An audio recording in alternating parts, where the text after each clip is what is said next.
mag-aggressive rehab lang ako. Sabi ng PT ko naman is nasa around 70 to 80% na ako.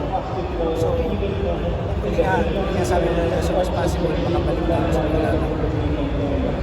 Jerome, maraming veteran guards yung Magnolia. How excited ka lang na matuto sa kanila? Sobrang excited kasi siguro madagdagan yung mga learnings ko. Like nila Kuya Maroka, Kuya Jalan. Good! Huwag sinungaling yan! Sinungaling yan!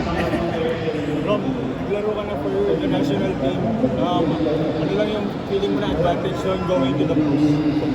Siguro yung advantage ko dito is yung experience ko. Makapaglaro na ako. Nakaharap na ako ng mga iba't ibang player sa international club. So siguro yun yung advantage ko dito sa ibang players dito sa